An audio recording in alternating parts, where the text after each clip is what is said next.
देखो NEET exam में electrostatics में से हर साल 2 से 3 क्वेश्चन आपको देखने को मिलते हैं और इन 2 से 3 क्वेश्चन में से ना एक क्वेश्चन गारंटेड कैपेसिटर का होता है। तो आइए हम इस क्वेश्चन को समझते हैं। हमारे यहाँ पर टोटल मिला के 5 कैपेसिटर दे रखे हैं कुछ इस पैटर्न में। तो सबसे पहले बात करते हैं कि अगर कोई भी कैपेसिटर इस तरीके से अरेंजमेंट में है ना, तो इसको हम किस तरीके से बनाते हैं, व्हीटस्टोन ब्रिज के हिसाब से बनाते हैं, कुछ ऐसे पैटर्न। तो हमें पता है यहाँ पर 5 कैपेसिटर, यहाँ पर 4 कैपेसिटर, तो एक कैपेसिटर इसके सेंटर पे लगता है। इस सबकी वैल्यू क्या दे रखी है, सीसी दे रखी है। एक बात हमेशा याद रखना, अगर ये जो कैपेसिटर है ना, जो बाहर लगे हुए हैं इधर साइड, अगर इन दोनों का रेशियो इन दोनों का रेशियो इक्वल आता है, तो नीचे बीच वाले कैपेसिटर को हम क्या करते हैं, नेगलेक्ट करते हैं। तो हमें पता है यहाँ का रेशियो भी बनाएगा, इधर का भी रेशियो बनाएगा। हमें पता है इन दोनों का अगर मैं रेशियो निकालू C/C और इसका कैपेसिटर का रेशियो निकालो C/C, दोनों का आंसर क्या आने वाला है, 1 आने वाला। तो अगर दोनों का रेशियो 1 आता है तो हम इसको क्या करते हैं, नेगलेक्ट करते हैं। अब ध्यान से समझो, ऊपर जो 2 कैपेसिटर है वो सीरीज में लगे हुए हैं और नीचे भी 2 कैपेसिटर सीरीज में लगे हुए हैं। अगर 2 ऊपर कैपेसिटर सीरीज में लगे हुए हैं और उसका नेट में Cu मान लेता हूं, तो इसका फॉर्मूला क्या होगा, इन दोनों का मल्टीप्लाई डिवाइड बाय इन दोनों का ऐड कर देंगे। तो C का square divide by C plus C, तो कितना हो जाएगा, C स्क्वायर अपॉन में 2C हो जाएगा, जिसकी वैल्यू आ जाएगी C बाय में 2।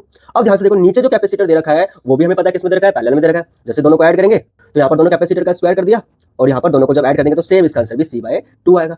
फाइनल देखो, हमें पता है टोटल मिला के हमें पता है ऊपर जो कैपेसिटर का जो नेट है, नीचे जो आया है, दोनों आपस में पैरेलल में, और अगर पैरेलल में है तो इसका जो नेट कैपेसिटर होता है वो किसके बराबर हो जाएगा, दोनों का सम के बराबर हो जाएगा। तो इसका आंसर क्या आएगा, C आएगा।